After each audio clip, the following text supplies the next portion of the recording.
L'histoire commence alors qu'un garçon nommé Hibiki court pour sauver sa vie. Il est poursuivi par un monstre, et il lui dit qu'il ne vaut pas la peine d'être mangé. Hibiki assure à la bête qu'il a un goût horrible, mais ça ne sert à rien.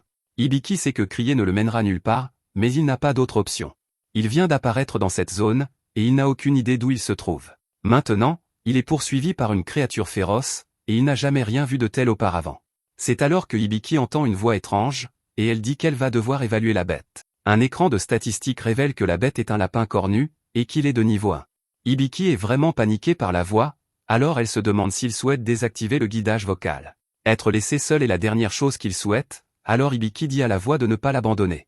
Soudain, Hibiki trébuche, ce qui permet au monstre de le rattraper. Malheureusement pour la bête, elle s'écrase contre le sac à dos d'Hibiki et finit par être écrasée. Ailleurs, une elfe se promène dans la forêt quand elle entend une voix.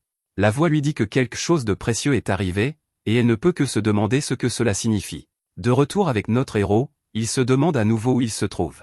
Il n'a pas de service de téléphone portable, et la voix d'avant a disparu. Hibiki meurt de faim, mais il décide de ne pas manger le lapin. Il n'a aucun moyen d'allumer un feu, et il ne sait même pas si c'est comestible. C'est alors que la voix dit à nouveau qu'elle va l'évaluer, et un autre écran de statistiques apparaît. La voix féminine révèle que la viande de lapin est comestible, et qu'elle est délicieuse en ragoût. Elle n'a pas l'air très appétissante dans son état actuel, mais Hibiki décide de l'emporter avec lui au cas où. Hibiki veut toujours savoir d'où vient la voix, et il se demande si elle répondra à nouveau quand il aura une autre question. Il demande ce qu'est ce sac devant lui, et la voix dit à nouveau qu'elle va l'évaluer. Une page de statistiques apparaît, et la fille explique que c'est un sac de matériaux qui n'existe pas dans ce monde. Hibiki regarde le ciel et demande ce que c'est, et la fille dit qu'il n'y a rien à évaluer. Hibiki demande alors la même chose à propos du sol, et la fille explique que cela s'appelle le dévoreur de labyrinthe. C'est le niveau 273, mais il n'y a pas plus de détails. Hibiki se demande si c'est une erreur, alors il réessaie. Elle répond de la même manière, alors Hibiki est horrifié quand il réalise qu'il doit y avoir quelque chose dans le sol. Hibiki se demande s'il peut être évalué, et il est émerveillé quand il voit son propre écran de statistiques. Il affiche son nom et dit que son métier est évaluateur. Hibiki ne comprend rien de tout cela car il n'est qu'un lycéen ordinaire. Ce qui est vraiment déroutant, c'est qu'il y a le mot provisoire à côté d'évaluateur. La voix ne répond à aucune de ces questions, alors il se demande ce qu'est la voix. La fille explique quel est son support de statut, mais elle ne peut pas répondre aux questions qui concernent des informations personnelles. Hibiki regarde ensuite ses compétences, mais il y en a trop à saisir. Au lieu de cela, il décide de les essayer, et il commence par celle qui semble la plus cool. Hibiki imagine la version la plus cool de lui-même en utilisant une compétence appelée œil d'expert. Malheureusement, cela ne fonctionne pas, alors notre héros embarrassé passe à la chose par laquelle il aurait dû commencer. Hibiki invoque le tutoriel, mais la voix explique qu'il est déjà en cours d'exécution. Hibiki se demande ce que cela signifie, mais il fait comme si de rien n'était. Il détermine qu'il est temps de regarder la carte du monde, mais il craint qu'elle ne soit énorme. Hibiki est déçu, cependant, quand la carte est en fait minuscule. La carte semble tracer l'itinéraire qu'il emprunte, et elle révèle qu'il a tourné en rond. Après quelques explorations, il fut ravi de trouver une route. C'est la première qu'il a vue, et cela signifie qu'il pourra enfin sortir des prairies. Malheureusement, il perd l'équilibre et s'écrase directement sur la route pavée. C'est alors que la voix révèle qu'Hibiki a gagné un titre. Hibiki a hâte de voir ce que c'est, mais il est dit qu'il est le naufragé de l'Izuke. Soudain, un nouveau monstre apparaît, et cette chose est bien plus terrifiante. Le monstre a peur aussi, mais notre héros est en bien plus grand danger. Heureusement, une flèche sort de nulle part et élimine la bête. C'est la première personne qu'Hibiki a vue depuis qu'il est arrivé ici, alors la voix dit qu'elle va activer la traduction automatique. Elle explique que cette compétence s'appliquera à toutes les conversations et tous les textes. Hibiki dit à la voix qu'elle pourra expliquer plus tard, mais l'elfe se demande s'il lui parle. Hibiki remercie l'elfe de l'avoir sauvé, et elle dit que ce n'était pas un problème. Elle se présente sous le nom d'Amelia, et Hibiki se présente à son tour. Il ne peut que fixer ses oreilles, et il réalise qu'elle doit être une elfe. Amelia confirme, alors Hibiki suppose qu'elle est une cosplayeuse.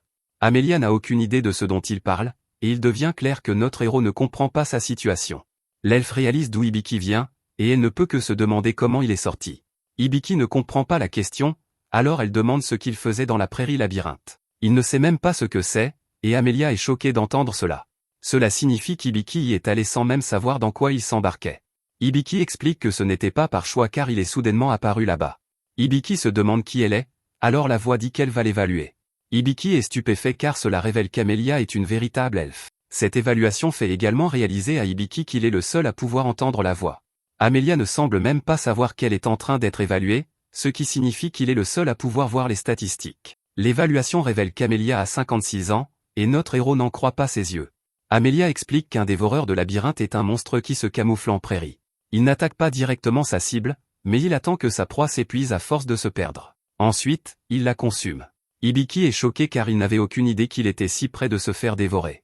Amelia prend notre héros dans ses bras et lui dit de ne pas s'inquiéter. Il est en sécurité maintenant, et elle le félicite d'être si impressionnant pour un enfant. Amelia suppose qu'il a environ 10 ans, mais Hibiki révèle qu'il en a 16. C'est bien plus âgé qu'il n'en a l'air, et elle n'arrive pas à croire que ce petit humain soit en fait un adulte. Cette nuit-là, Amelia s'excuse parce qu'Hibiki est toujours blessé d'avoir été traité d'enfant. Il ne sait pas ce qui se passe, mais apparemment les jeunes de 16 ans sont considérés comme des adultes ici.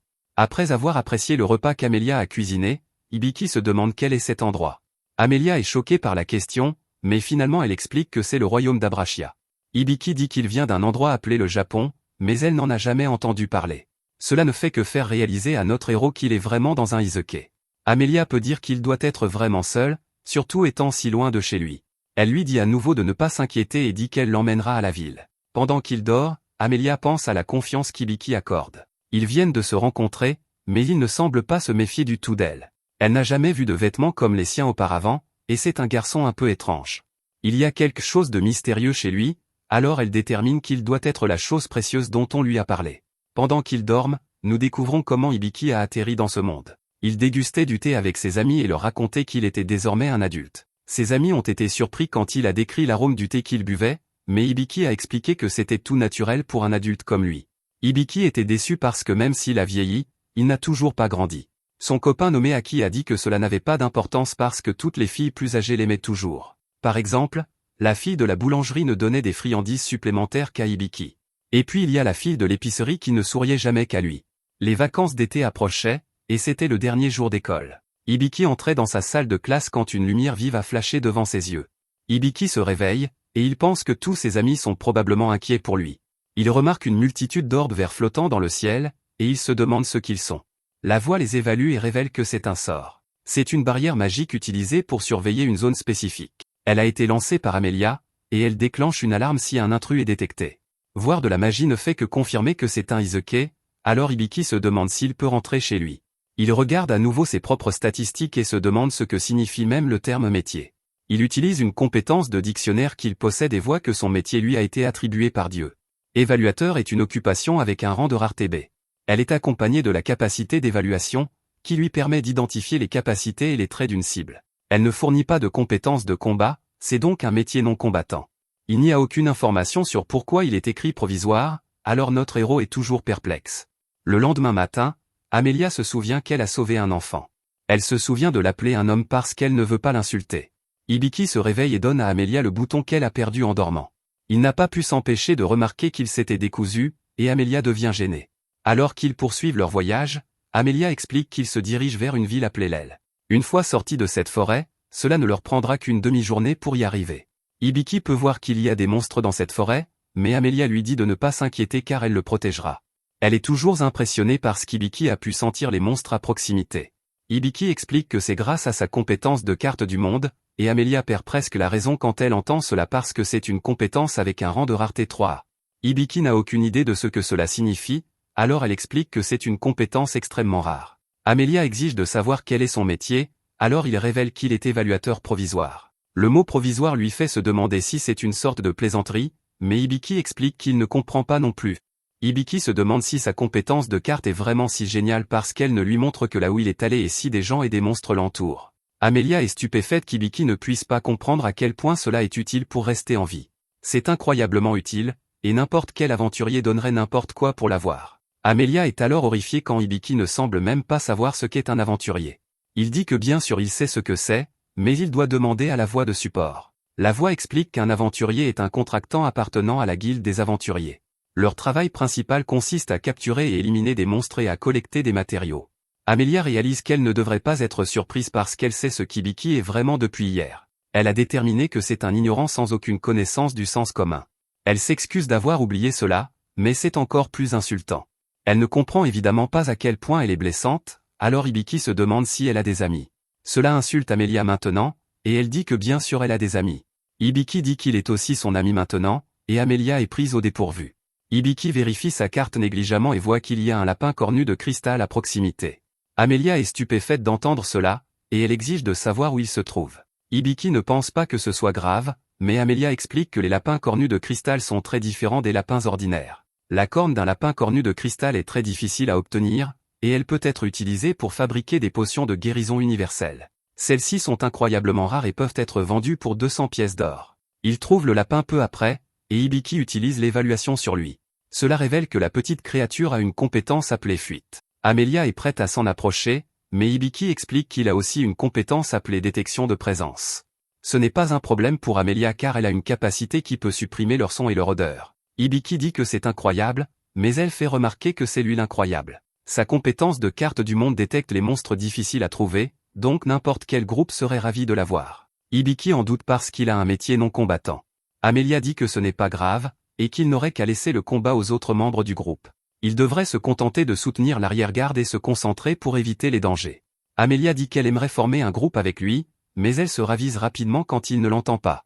Elle pense qu'elle n'a pas besoin de compagnons, et ce n'est pas comme si elle était seule ou quoi que ce soit. Elle dit qu'elle n'a pas besoin d'amis, mais ses actions disent le contraire. Elle prévoit d'obtenir la corne du lapin cornu, et elle imagine à quel point elle aura l'air cool aux yeux d'Hibiki. Amelia jure d'attraper le lapin, et Hibiki suppose simplement qu'elle aime vraiment l'argent. Alors qu'elle se prépare pour la chasse, Hibiki se demande où sont ses flèches. Amelia explique que son métier est archère spirituelle, et qu'elle est capable de transformer le vent en flèche. Elle tire un tir puissant directement sur le lapin, mais il réussit à l'esquiver. Amelia est horrifiée, et elle n'arrive pas à croire qu'il ait esquivé son tir à pleine puissance. Elle détermine que tant que le lapin a la compétence de fuite, ils n'ont aucune chance de l'attraper. Hibiki se demande s'ils peuvent l'empêcher d'utiliser sa compétence, et Amelia a une idée. Lorsque le lapin attaque, il ne peut utiliser aucune compétence, ce sera donc leur meilleure chance. Hibiki a sa propre idée et dit que le lapin sera vulnérable s'il peut lui faire l'attaquer. Amelia craint que ce ne soit dangereux, et il n'y a aucune garantie que le lapin tombe dans le piège. Hibiki lui dit de ne pas s'inquiéter car il a évalué le lapin et a révélé qu'il était vraiment stupide. Quelques instants plus tard, nos héros ont réussi à acculer le lapin, et ils se précipitent immédiatement pour attaquer Hibiki. Il est complètement vulnérable maintenant, alors Amelia peut réussir son attaque. Ils ont dû utiliser leur magie et leurs compétences pour y parvenir, mais Amelia est contente que cela ait fonctionné. Il a suffi de l'acculer pour lui faire attaquer Hibiki, alors Amelia détermine que les lapins sont vraiment stupides. Cependant, cela signifie que le lapin considérait Hibiki comme vraiment faible. Elle se demande si notre héros pourra vraiment survivre, et il est choqué. Heureusement, la voix révèle que son niveau de métier vient d'augmenter, tout comme le niveau de sa compétence d'évaluation. Amelia explique qu'il a gagné de l'expérience, donc ses niveaux ont augmenté. Hibiki fait remarquer que c'est elle qui a vaincu la bête, mais elle explique qu'il a participé aussi. Il a utilisé sa compétence d'évaluation pour élaborer un plan adapté à ses compétences et à sa magie. Cela signifie qu'ils ont accompli cette tâche ensemble. Ailleurs, nous voyons que le dieu est satisfait de voir jusqu'où Hibiki est arrivé. Il a accompli sa première tâche, mais ce n'est encore que le tutoriel. À la guilde des aventuriers, une fille nommée Ival vient de terminer son inscription. Elle explique qu'elle a déjà son premier travail prévu, qui est de trouver quelque chose de très spécial. Un peu plus tard, Hibiki et Amelia arrivent à Lowell City. Amelia le couvre parce que ses vêtements sont trop voyants. Il prévoit de vendre la corne du lapin pour pouvoir acheter des vêtements neufs à Hibiki. Il devrait en obtenir au moins 200 pièces d'or, donc il pourrait même acheter des armes et une armure. Hibiki se demande ce qu'une pièce d'or vaut vraiment, mais cela ne fait qu'amener Amelia à penser à nouveau qu'il est étrange. Hibiki interroge plutôt sa voix de soutien de statut, alors elle lui donne la conversion. Une pièce d'or vaut environ 10 000 yens. C'est beaucoup d'argent, donc Hibiki ne blâme pas Amelia d'être aussi excitée. À ce moment-là, Amelia politely dit à son nouveau compagnon qu'il devrait essayer de s'abstenir de parler comme un idiot naïf et sans bon sens. Elle ne fait que veiller sur Hibiki parce qu'il y a des gens qui essaieront de profiter de lui. Amelia ne l'a pas dit de la manière la plus gentille, alors Hibiki détermine qu'elle n'a probablement pas d'amis. À la guilde des aventuriers, certains aventuriers se demandent pourquoi Amelia a formé un groupe avec un enfant. Amelia admet qu'il en a peut-être l'apparence, mais qu'il est en fait un adulte. Un groupe appelé Silver Banner leur dit de ne pas prêter attention aux autres car ils agissent toujours comme des imbéciles. Ils partent et souhaitent bonne chance aux héros. Amelia dit à la réceptionniste nommée Juel qu'elle a quelque chose à leur vendre. Ils sont emmenés dans une autre pièce et Hibiki est émerveillé par la musculature d'un certain gars. Le gars voit qu'Hibiki est un fan de musculation, alors il montre ses muscles. Il déclare que c'est l'aboutissement de tous ses efforts et de sa persévérance. Il s'appelle Bold de Liar et il est le maître de guilde. Hibiki l'admire vraiment, mais les filles ne comprennent pas du tout. Hibiki dit qu'il n'obtient pas les mêmes résultats lorsqu'il s'entraîne, alors Bol lui recommande de d'abord entraîner ses muscles grands dorsaux. Les filles s'agacent après avoir entendu tout ce discours sur l'entraînement, alors elles y mettent fin. Bol est émerveillé quand Amelia lui montre la corne, et il propose de l'acheter pour 400 pièces d'or. C'est 2 fois plus que ce qu'Amelia avait prédit, alors Hibiki suppose qu'elle en sera contente. Il est choqué, cependant, quand Amelia dit à Bol de ne pas la prendre pour une idiote. Elle refuse l'offre et dit qu'elle ne la vendra pas pour moins de 800 pièces d'or. Tous deux négocient, mais Amelia ne bouge guère de son prix. Elle rappelle à Bol qu'elle peut aller à la guilde des aventuriers de la capitale pour la vendre, alors Bol est forcé de lui offrir 700 pièces d'or. Amelia est ravie de ce montant et Jules dit qu'ils devront le déduire du salaire de Bol. Amelia est très satisfaite d'elle-même et elle est sûre que cela fera qu'Hibiki voudra former un groupe avec elle. Après qu'Amelia a eu un problème de garde-robe, les gars sont expulsés de la pièce. Quand elle est seule, la voix de soutien dit à Hibiki que sa compétence de tutoriel a atteint les conditions de niveau supérieur. La compétence de tutoriel est une compétence donnée à ceux dont le taux de survie est faible. Elle permet à l'utilisateur de recevoir l'aide d'un dieu, afin qu'il puisse apprendre les connaissances et les compétences nécessaires pour survivre dans ce monde. Hibiki entend la voix d'un gars, mais il suppose qu'il l'a juste imaginé. Hibiki détermine que cette compétence est destinée à le protéger et il réalise que c'est grâce au dieu qu'il est arrivé jusqu'ici. La voix du gars dit à Hibiki de continuer à le vénérer car cela l'encourage à travailler davantage. Hibiki est sûr d'avoir entendu la voix cette fois-ci et la voix du gars révèle qu'il est un dieu qui le soutient.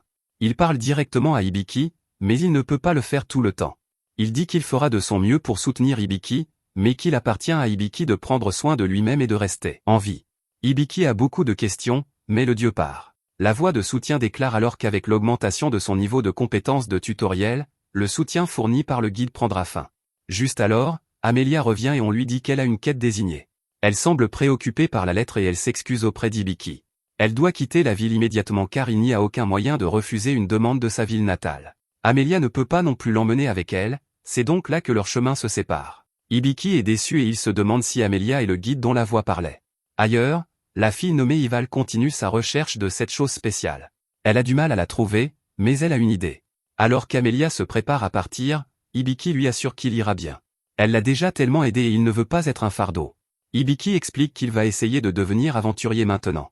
Il a vu qu'il y avait des quêtes que même les non-combattants peuvent entreprendre et cela lui a donné de l'espoir. Amelia est sûre qu'ils se reverront et elle lui dit qu'il peut garder sa cape jusqu'à la prochaine fois.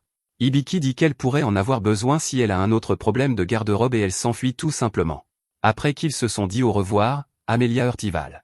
Amelia explique qu'elle est pressée parce qu'elle doit rentrer chez elle à court préavis.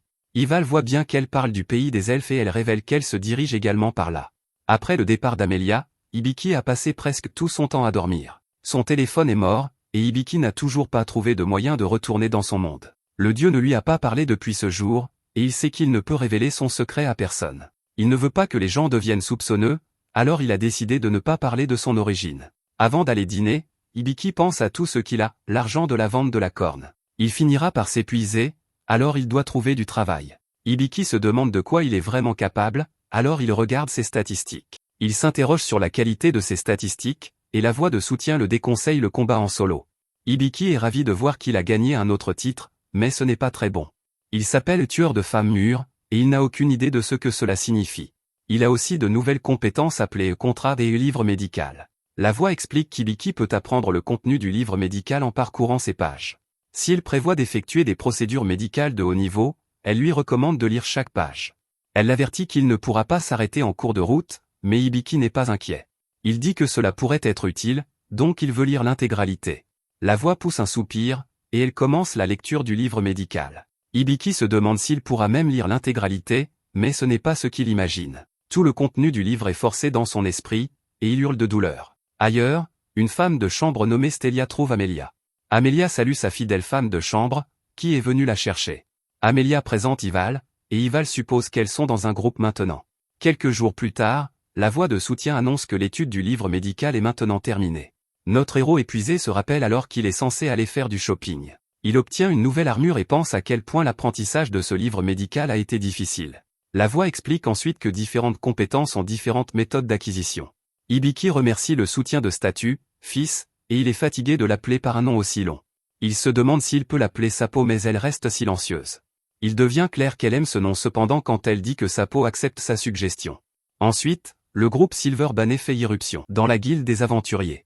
Leur chef est en mauvais état parce que lui et un loup rubis argenté se sont mis hors de combat en même temps. Il saigne sans s'arrêter et ses amis espèrent que le maître de guilde pourra le sauver. Malheureusement pour eux, on leur dit que Bol est absent de la ville. Ils expliquent qu'ils ont essayé tous les types de magie de guérison qu'ils possédaient, mais en vain. Hibiki voit que le saignement est vraiment grave, et il se demande s'il peut utiliser la compétence du livre médical pour aider. Sapo intervient et dit qu'elle a déterminé qu'il y a une chance. Hibiki demande à tout le monde s'il le laisserait aider et il se demande s'il est un guérisseur. Hibiki révèle qu'il est en fait un évaluateur et il doute qu'il puisse aider. Il explique qu'il a une compétence médicale, alors il décide d'essayer. Hibiki exécute cette compétence et Sapo initie la compétence du livre médical appelé examen. Cela lui permet de détecter que le gars a du poison d'iride dans son corps. C'est une substance trouvée dans les herbes vénéneuses et elle rendra difficile l'arrêt du saignement. Il n'a plus que 5 minutes, alors Hibiki se demande comment le traiter. Sapo explique qu'il sera nécessaire de le restaurer complètement, y compris les membres qu'il a perdus. Elle recommande l'utilisation de l'hypersoin et guérison parfaite. Ce sont des compétences de haut niveau et la puissance magique requise est de 650. Malheureusement pour notre héros, son PM est de 56. Les autres sont inquiets, alors Hibiki révèle qu'ils ne peuvent pas arrêter le saignement à cause du poison. D'abord, ils doivent éliminer le poison, puis ils doivent restaurer son bras et sa jambe. Hibiki se demande désespérément si quelqu'un peut utiliser hypersoin et guérison parfaite, mais ils ne le peuvent pas. Il ne reste plus que 4 minutes maintenant, et Hibiki réfléchit à ce qu'il peut faire. Juste alors, Sapo recommande qu'il utilise la compétence technique appelée contrat. En demandant à des soutiens de lui transférer temporairement du PM, Hibiki peut effectuer un traitement en utilisant la puissance magique collectée. Un contrat verbal sera suffisant et il pourra utiliser les compétences de haut niveau. Hibiki comprend donc qu'il demande à tout le monde de conclure un contrat avec lui. Il explique qu'ils vont simplement lui prêter un peu de puissance magique et cela lui permettra de guérir le chef. Les autres n'ont jamais entendu parler de rien de tel auparavant, mais il n'y a pas de temps pour expliquer. Ils sont désespérés de sauver leur ami, alors ils acceptent de former le contrat. Ils parviennent à transférer 174 de puissance magique, mais ce n'est toujours pas assez. Juel veut aussi aider, alors elle propose de former le contrat. Sapo explique que c'est possible, et Hibiki doit simplement déclarer l'ajout de groupes supplémentaires. Hibiki dit qu'il ajoutera un autre groupe au contrat, et cela permet à Juel d'aider. Elle ajoute 273 autres points de puissance magique et Hibiki a maintenant assez pour utiliser Hypersoin. Hypersoin guérit le poison, alors Hibiki utilise ensuite guérison parfaite. Une lumière vive émane du corps du chef alors qu'Hibiki dépasse ses limites pour le guérir. Quand c'est fini, Sapo déclare que les membres perdus du chef ont été restaurés. Le traitement complet du corps est terminé et tout le monde est soulagé. Notre héros est complètement épuisé après s'être autant poussé et il s'effondre. Hibiki rêve alors de la fois où il a été réprimandé par l'un de ses amis. Elle était contrariée parce qu'il faisait toujours les choses sans réfléchir d'abord. Il y avait cette fois où il a sauvé le chien qui se noyait et la fois où il a sauvé un chat coincé sur le toit. Son ami a dit que les gens ne seraient pas toujours là pour le sauver, donc il devait être plus prudent. Juste alors, Hibiki est réveillé alors que Sapo lui dit que son niveau de métier est passé du niveau 2 au niveau 5. Sa compétence technique contrat est passée du niveau 1 au niveau 2. Hibiki explique alors à Juel qu'il se sent mieux maintenant et il s'excuse d'avoir été un fardeau. Juel dit qu'il n'est pas du tout un fardeau parce qu'il a sauvé son jeune frère. Son frère est un chef nommé Jade et il est également très reconnaissant. Hibiki ne s'attribue pas tout le mérite car il souligne qu'il n'aurait rien pu faire sans que tout le monde lui prête sa force. Juel rétorque que cela n'a été possible que grâce à lui et qu'il devrait accepter leur gratitude. Juel révèle alors qu'elle a émis une ordonnance de silence concernant cette affaire afin que les nouvelles ne se répandent pas. Hibiki est soulagé mais il se demande pourquoi elle a fait cela. Juel explique qu'avoir la capacité d'utiliser hypersoin et guérison parfaite est du jamais vu. Si la nouvelle s'en répandait, il est garanti que quelqu'un tentera d'exploiter Hibiki pour gagner de l'argent. Pour éviter cela, Juel recommande qu'il rejoigne un groupe d'aventuriers. Il serait beaucoup plus en sécurité s'il avait des combattants amicaux autour de lui. Hibiki ne sait pas s'il pourra rester dans la ville après cela et il ne veut déranger personne d'autre. Hibiki sait qu'il est non combattant cependant, donc ce pourrait être une bonne idée d'avoir quelqu'un autour. Juel révèle qu'il y a une autre façon, à savoir embaucher un garde du corps. Dans une prison quelque part, une fille tient fermement une bête terrifiante. La bête lui dit de ne pas s'inquiéter car il réduira en pièces quiconque essaiera de lui faire du mal. Merci d'avoir regardé mon récapitulatif. Assurez-vous d'aimer la vidéo.